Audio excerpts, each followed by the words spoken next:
De una manera simple podríamos definir el objetivo de la depuración: privar de trabajo a los desafectos al régimen como una especie de castigo y asegurar el trabajo a los afectos como una especie de recompensa.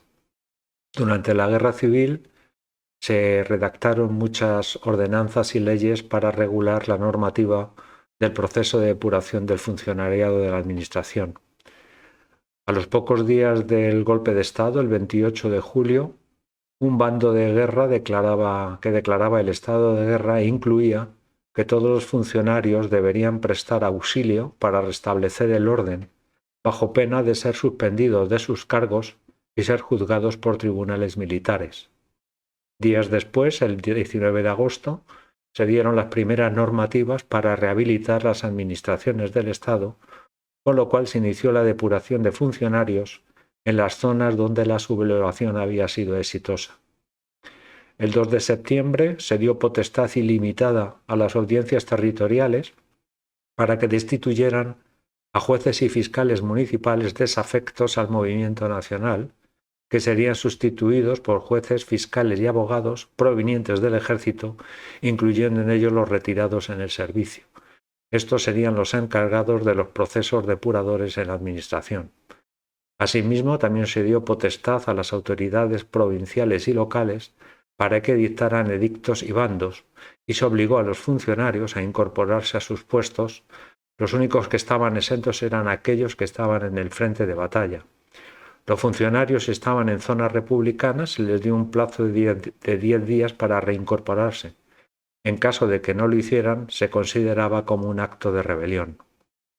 El 13 de septiembre se dictó una norma por la cual funcionarios públicos y empresas subvencionadas por el Estado, la provincia, el municipio o aquellas concesionarias de servicios públicos podrían ser corregidos sus funcionarios, suspendidos o destituidos por sus actuaciones antipatriotas o contrarias al movimiento nacional. Hasta ahora había una nula uniformidad en los procesos de depuración. Por eso el 5 de diciembre de 1936 se dio una normativa para regular el saneamiento funcionarial de las administraciones. Pero la ley pilar, por decirlo de alguna manera, la base de las normas para la depuración de los funcionarios públicos, se publicó el 10 de febrero de 1939, que recogía todo lo legislado anteriormente y todo quedaba supeditado a dicha norma de esta fecha. El 28 de febrero de 1939 se regula la depuración de los funcionarios y empleados de las corporaciones y empresas concesionarias de servicios públicos, quedando sujetos a depuración todo el personal, patronos, miembros de las fundaciones, instituciones, así como asociaciones benéficas. Por último, el 12 de marzo de 1939 se reguló la depuración del funcionariado local, que serían examinados por las autoridades. Ante tanta depuración disminuyó el funcionariado, por eso el 25 de agosto de 1939 se dio una orden por la cual se reservaba el 80% de las plazas vacantes a excombatientes mutilados y a familiares de víctimas de la represión republicana. Esta medida se intentó también realizar en las empresas privadas. A continuación os cuento cómo eran los procesos de depuración. El orden de preferencia de las comisiones depuradoras era primero a los funcionarios de categoría superior o aquellos que estaban significados con el movimiento. Todos los funcionarios deberían solicitar su reingreso, aunque no fueran llamados por las comisiones depuradoras. Primero deberían comparecer ante el ministerio o la jefatura provincial a la que pertenecieran y aportar unos documentos en el plazo de 8 días. Estos documentos eran una declaración jurada de adhesión al movimiento y unos cuestionarios rellenados sobre sus actividades políticas y sindicales antes y después de la sublevación. Asimismo, si tenían o disponían de avales de personas del entorno franquista.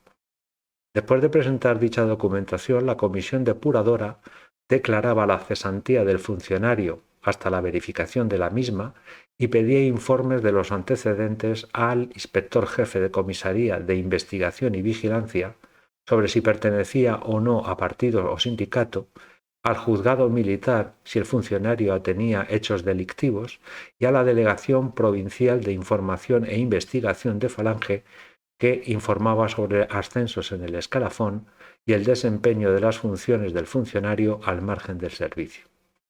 La comisión resolvía o admitir sin sanción al funcionario o abrir un expediente para imponer dicha sanción. La comisión que se encargaba de imponer la sanción era la comisión superior, que además de examinar toda la documentación resolvía los expedientes. Esta comisión estaba formada por su presidente, que era un magistrado, 2 miembros del ministerio del que era el funcionario depurado, un funcionario de la carrera judicial y un jefe de la asesoría jurídica del ministerio correspondiente. El magistrado formulaba el pliego de cargos y citaba a declarar a testigos y al funcionario, que tenía un plazo de 10 días para rellenar el pliego de descargos. A continuación, el magistrado pedía informes al jefe del Servicio de Inteligencia Militar y Policial sobre la conducta política del funcionario, al alcalde del municipio donde residía sobre su conducta vecinal y a la Delegación Provincial de Información e Investigación de la Falange. Después de recoger todos estos informes, imponía una sanción donde no obtenía el funcionario ningún tipo de asistencia legal para su defensa y se trasladaba su certificación de separado del servicio al órgano pertinente. Los expedientes podían ser revisados a petición del funcionario, que era lo más habitual, y la mayoría de estas revisiones no fueron aceptadas, o una revisión de oficio cuando aparecían nuevas pruebas. Durante la revisión, el funcionario depurado estaba confinado en el cuartel de la Guardia Civil. Dependiendo de la localidad, la revisión era realizada por el gobernador civil o militar, el alcalde o el comandante de la Guardia Civil. Ante la gran cantidad de expedientes, se autorizó a la Iglesia Católica y al Frente de Juventudes que colaboraran en dicho proceso. Casi todas las revisiones, aumentaron las sanciones. El último paso es la ratificación del expediente, que lo hace la Comisión Superior Dictaminadora Provincial, que eleva dicho resultado al director general del ministerio, que se lo pasa al ministro, quien toma la decisión final. En cuanto al tema de los avales, no había límite de presentación y jugaron un papel muy importante para librarse de la depuración o para rebajar la sanción. Los avales más valorados eran de las personas vinculadas al entorno de la Iglesia o de la Falange, o informes realizados por el alcalde, el cura o la Guardia Civil del lugar de residencia. Esto va a producir un mercado de avales. Cuanto más rango tuviera el benefactor, más costoso le salía el aval al dicho funcionario. Este mercadeo hizo que el Estado abriera unas investigaciones, llegando a la conclusión de que la mayoría de los avales carecían de autenticidad, y tomaron medidas tanto contra los funcionarios como contra sus avalistas ficticios, que serían ambos juzgados por tribunales militares y no por civiles. El Estado, además de contar con su proceso oficial de depuración, tenía una red paralela formada por personas de cualquier estrato social y de dudosa catadura moral y falta de escrúpulos que delataban a sus compatriotas. ¿Por qué delataban? Pues por rencor a los vencidos, por no ser sospechosos ellos mismos de falta de fidelidad al régimen, por ocupar el puesto del compañero o simplemente por eliminar a alguien que no gozaba de la aprobación ni del jefe o de sus compañeros. Los delatores mejores y más considerados por las autoridades fueron aquellos que no eran sospechosos de estar informando sobre el comportamiento de los vecinos o los compañeros de trabajo. Por ejemplo, los encargados de los cementerios, los monaguillos, los porteros de las casas. Las sanciones las podemos dividir en sanciones leves y graves. Las leves se basaban en cargos como haberse incorporado a su puesto de trabajo fuera de plazo, haber acudido a manifestaciones políticas durante la República o simplemente por haber leído prensa o pasquines de ideología izquierdista. Estas sanciones iban desde la suspensión de empleo y sueldo por varios meses, a la prohibición de solicitar cargos vacantes en un plazo de 1 a 5 años, la postergación del servicio entre 1 a 5 años o la prisión de 1 a 6 años. Los cargos que se consideraban como sanciones graves eran aquellos de los funcionarios que habían aceptado ascensos especiales o que habían desempeñado funciones no propias de su categoría o que no habían colaborado para la victoria de los sublevados o simplemente cualquier acción considerada antipatriótica. Las sanciones iban desde el traslado forzoso a otra provincia entre 2 a 10 años, el destierro de la localidad unido a la separación temporal del servicio, la inhabilitación vitalicia o la prisión de 6 a 10 años. El periodo más activo de depuración fue entre 1939 a 1943, con especial intensidad en los ministerios de Justicia, Gobernación y Educación. El motivo principal de la depuración era estar al servicio del gobierno republicano y haber sido aleccionados con ideas republicanas. La totalidad de los funcionarios y empleados de la Generalitat de Cataluña perdieron sus empleos sin pasar por un proceso depurador. El sector de justicia fue el primero en ser depurado debido a la necesidad que tenía el régimen de tener jueces cercanos al movimiento para realizar los procesos de depuración. Se abrió expediente al 14% de los jueces y al 22% de los fiscales, siendo el 50% de ellos expulsados de la carrera judicial. La depuración fue más exhaustiva en el ámbito municipal debido a la cercanía que tenían los jueces y abogados con la población y mucho menos rigurosos con las categorías superiores. El sector que sufrió más depuraciones fue el sector de la educación. Se abrieron 60.000 expedientes en enseñanza primaria y acabaron con sanción el 26%, 6.000 con inhabilitación total, 3.000 con inhabilitación temporal y 6.000 se les revocó la plaza. En enseñanza media se abrieron expedientes al 24% y en la universidad al 32%. La depuración también alcanzó a los estudiantes de magisterio, los cuales se les obligó a un expediente de depuración y se adjuntaban los informes de sus profesores. La finalidad de la depuración en el sector educativo no era una cuestión profesional para mejorar la enseñanza, sino una cuestión política. El sector con más sanciones fue el sector de correos, con 13.000 trabajadores, 35% fueron sancionados, 2.637 expulsados y 1.413 trasladados a otra provincia. Y también este sector fue el que más puestos de trabajo fueron abandonados debido a la gran cantidad de sus miembros que estaban afiliados a sindicatos. ¿Por qué fue el sector con más sanciones? Porque el régimen consideraba que el envío postal podría urdir tramas contra él. El sector de ferrocarriles también fue un sector muy depurado. Cuando se produjo el golpe de Estado, la mayor parte de las compañías ferroviarias están en zona republicana. Cada compañía tenía sus propios juzgados y llegaron a sancionar al 40% de los empleados. El cuerpo diplomático fueron sancionados el 26%. De ellos el 50% fueron expulsados.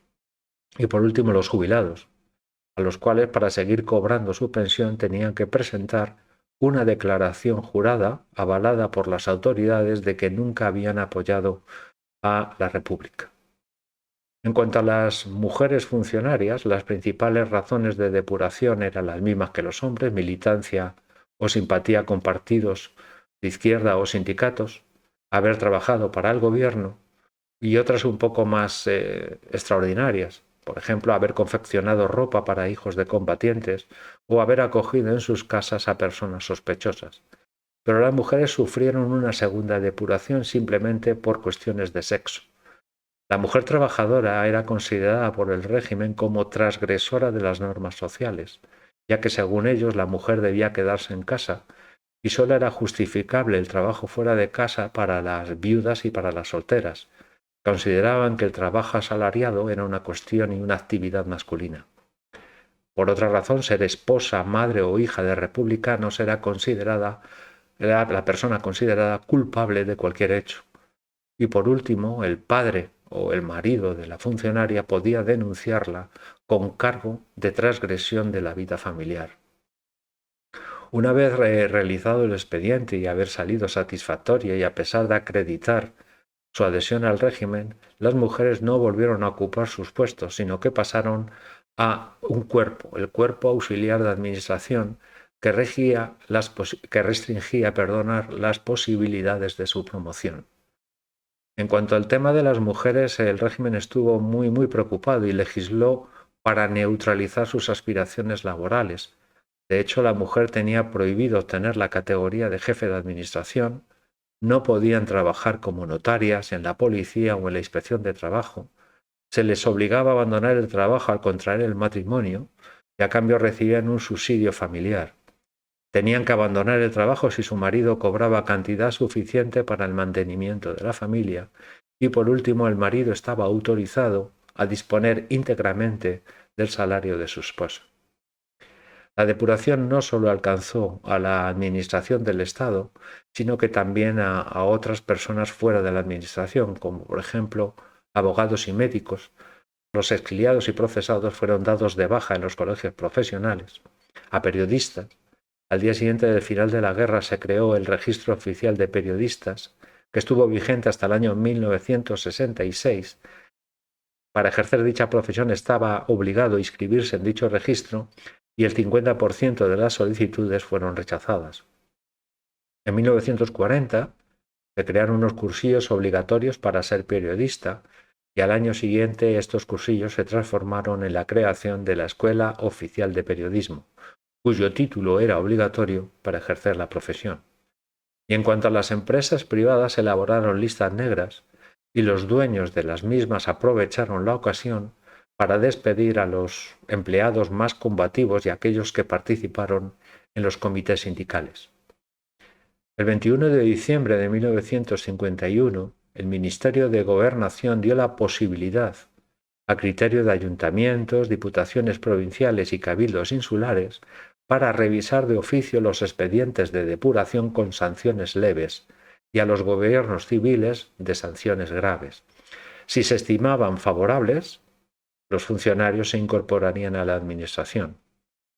La Ley de Depuración de febrero de 1939 fue derogada el 10 de noviembre de 1966, dando un indulto total a los funcionarios con sanciones pendientes de cumplimiento, a excepción de los exiliados, que recibieron su indulto en 1975 con la proclamación de Juan Carlos I como rey de España.